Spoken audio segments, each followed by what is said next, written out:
Winter of 2021 is the most stacked season of anime in recent memory. A fact we know to be true because we have so many sequels. All the sequels! You know how if you go back through the history of me doing these anticipated lists for various upcoming seasons, I generally avoid talking about sequels beyond quick mentions because it is my belief that if you watched and enjoyed the first season, then you'll probably enjoy the second. And if you didn't like the first, then there's a very good chance that season 2 will have nothing new to offer you. So I do mention the sequels, mostly just for the people that don't know they're airing.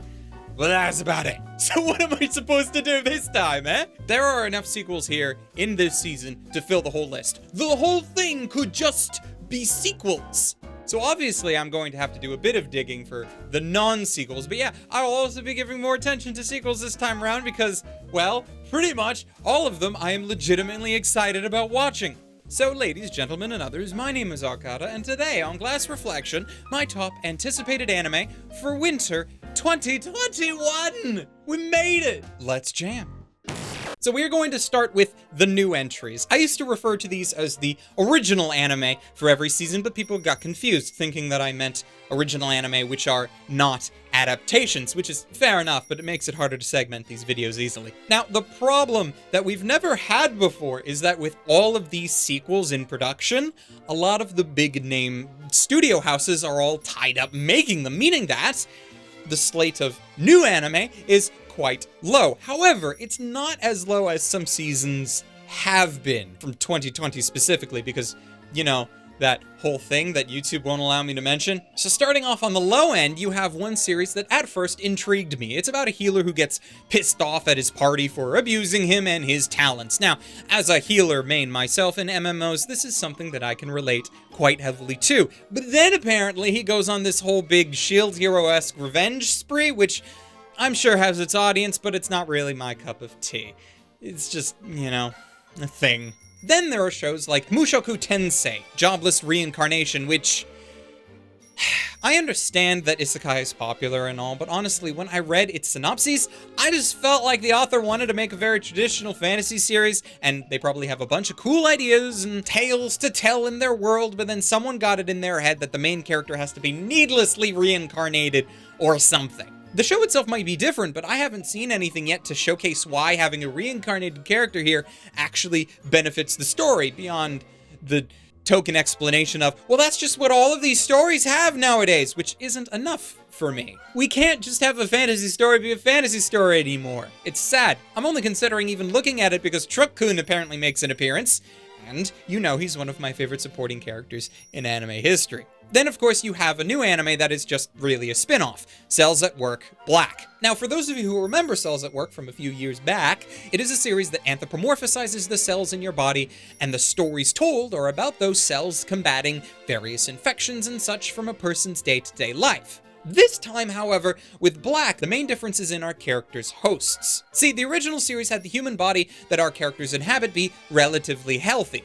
All things considered anyways. This time around, the body is the opposite. Their host is a smoker, a drinker, one who suffers from large amounts of stress from their work and home life. They are not in the peak condition that our host from the original series is, and therefore the cells within them have a much more difficult time getting their jobs done. Now, even though the production is being handled by a different studio, since David Productions is a bit busy with other projects, which we'll get to, the manga was written by the mangaka of the original series, and since the material being adapted is apparently top-notch, I do have high hopes for this spin-off. Which leaves us to 3 new anime shows not related to anything else that I am legitimately actually anticipating for this upcoming season. The first being Skate the Infinity. Now, I have zero interest in skateboarding. This goes back to my days of playing Pro Skater 2 with friends and just being absolute shit at it because I didn't own the game. But the real reason I've been keeping an eye on Skate is because it's being produced by Bones. Fitting, since statistically our characters should break a few before the show's over. But continuing releases of My Hero Academia notwithstanding, Bones has been pretty quiet since it's been basically 2 years ago now that Mob Psycho 2 came out, followed by Carol and Tuesday that April. Now, I realize that brushing off My Hero Academia is probably a bit harsh, as that series does suck up a lot of Bones' time, and it's not like more Hero Aka is a bad thing. But variety is indeed the slice of life, and I will take more over less Please and thank you. Plot-wise, it looks fairly simple. The main character likes skateboarding, they get involved in competitions, and they want to be the best, like no one ever was. So far, so good. Now, it might be a whole bunch of fluff that just looks really pretty because we know that Bones can at least do that much, but I am willing to give the series a chance. It all depends on whether or not it can make me care about skateboarding, or care enough about the characters so I don't need to care about skateboarding. The next series sounds fairly simple, but the staff gives me interest and hope. Horiyama. By all accounts, it's a fairly standard high school rom-com. Some interesting characters, some romance, but far more interesting to me, of course, is the fact that it's being produced by Cloverworks. The series is also being directed by the man who directed From the New World, Shinsekai Yori. Now, because this is a comedy-focused anime, I have zero expectations for the series to be anything like Shinsekai Yori, but with just how superb that series was from a directorial standpoint, I have enough interest to see how the same director handles a rom-com. The only red flag for me is the fact that Cloverworks has 3 shows on the docket this season. This show, Horiyama, some show about an egg that doesn't particularly snag my interest, and of course the second season of Promised Neverland, which we'll get to. Now, with 2020 lockdown being what it was, who knows what aspect of these productions were done in tandem with one another, but past experience with other studios has led me to be wary of those who try to release too much all at once. Usually something doesn't end up getting the same amount of love as it probably should, and we'll have to see if that ends up being Horiyama. Lastly, for new arrivals is the Spider Isekai. Literally making this list because the series was announced like far over a year ago, and I've been interested in it ever since then, and it's only now making its way to release. Thank you, lockdown. The trailers and general synopses for the show have given me high hopes despite my massive burnout for all things isekai. The director, though, is a bit of a red flag, as both him and the studio behind this series were also the ones responsible for Berserk 2016. So by red flag, I don't actually mean like a personal handheld size red flag, I mean a red flag the size of the moon. But speaking of the moon, the director also handled Bisquash, which is a series that I personally love, though I know not many people even know of its existence. So while that doesn't fully balance things out for the director, it's enough for me to at least give them a chance.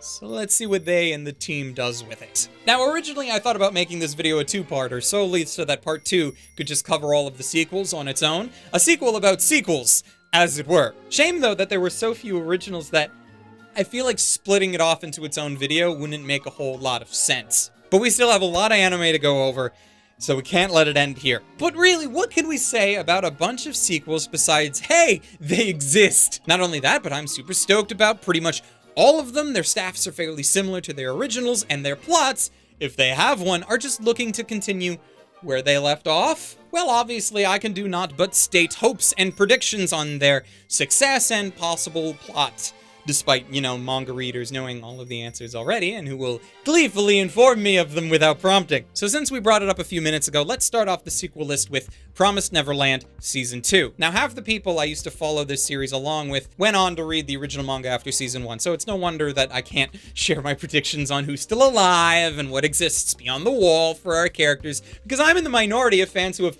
been somehow able to keep themselves in the dark. What I can assume, however, is that the series will not be ending on a narrative conclusion, considering the amount of material to go through. But I can hope that whatever it brings us will be at least as satisfying as the first season. Neverland was one of those shows that successfully ended on a satisfying narrative point without actually ending the story, something that few shows are able to pull off well, so I'm hopeful that they can do that twice. Log Horizon, on the other hand, is a series I have no such hope for. The biggest red flag for me here is that Season 3 is only getting 12 episodes, when both of its previous seasons had a full 25. Now, that could mean that it's a lot more plot-heavy and narratively dense in content, but considering that Studio Dean has a habit of falling on their face with the frequency of a coin flip, I'm holding off from being too excited. Sure, it's more Log Horizon, and I freaking love Log Horizon, or at least I did 5 years ago, but the landscape of isekai, and more specifically MMO isekai, has changed quite a bit, and we have other shows now to compare it to. Really, I just want it to narratively end at a good point, even if the story doesn't wrap up. And also, if it could be at least as entertaining as last year's Bofuri, I'd really appreciate it. But we'll have to see. Dr.Stone Stone Wars starts off with a red flag for me that's entirely different. Now, if you watched the original Dr. Stone, you might remember that really it was Two entirely different shows wrapped into one. First, a survival story about the last remnants of the human race after some kind of bioterrorist act that turned the entire population into stone. It featured a rivalry between our protagonist Senku versus the absurdly strong and athletic Tsukasa. It was a fascinating start, but one that could really only end in one of these two characters' deaths, and then the story would just probably be over. So the narrative soon swapped over to a post-apocalyptic Minecraft simulator where Senku, with the help of some native humans, would construct various scientific marvels using only the materials that the new world had available. While the tension left behind by Tsukasa remained, the focus and tone of the series drastically shifted. And personally, I think it did so for the better. Season 2, however, looks to be going back to that original plot, setting Tsukasa back up as a primary antagonist, and setting up a war between the two opposing sides. I actually care far less about how this season is going to go than I do about what the series has planned beyond this. Once Tsukasa is dealt with either by force or reason, what will the story become?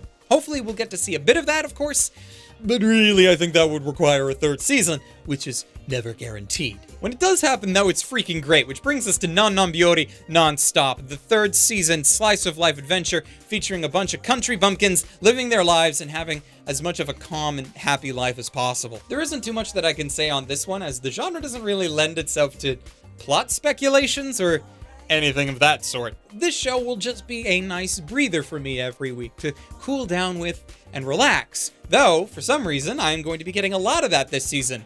You know, what with Yuru Camp Season 2. Now, Yuru Camp was by far one of my favorite anime of 2018, which was a pretty stacked year, to be entirely fair. Like, with Biyori, we are going to get a ton of comfy episodes to just help us calm down and relax with throughout the season. And honestly, if it gives me anything close to the vibes that Season 1 did, with these amazing characters to continue to hang out with, then it's already on my short list for Best of Year. And the year hasn't even freaking started, just by virtue of me enjoying Season 1 so freaking much. Watch Yuru Camp. It's great, I promise. Okay, now, I mentioned Cells at Work Black earlier, talking about how different it was as a spin-off to the original, but of course, in an interesting twist, the original is also getting a follow-up season. It's perplexing because I would have thought that they would have tried to, planned and have both of them not airing in the same season, but considering that two different studios are producing them, I suppose the overlap won't be all that detrimental. Saying that, of course,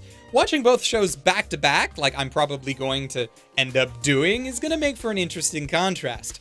I am looking forward, though, to seeing if the two studios had any communication, and if by extension, the two shows will have any interconnecting plots in mind, but perhaps that's just too much for me to hope for, I'm sure. That time, I got reincarnated as a slime. A stellar show with a very meh ending. What I remember about my thoughts from when the first season concluded was that after so much time building up the characters and the world, the show just kind of stopped. I'm hopeful that that means this season will potentially decide to try and wrap things up a bit better by the end of it, as the series does have so many interesting points to it. But, perhaps the ending here will be, once again, another meh affair. But as long as the majority of the season is not meh, I'm sure I'm going to enjoy it just fine. Which leaves us to the final sequel that I wanted to talk about, Beastars Season 2. Now, of course, we've already been told that Beastars is going to get locked in Netflix jail for us here in North America until later the year. But the series is actually airing in Japan next month. So if you happen to have access to a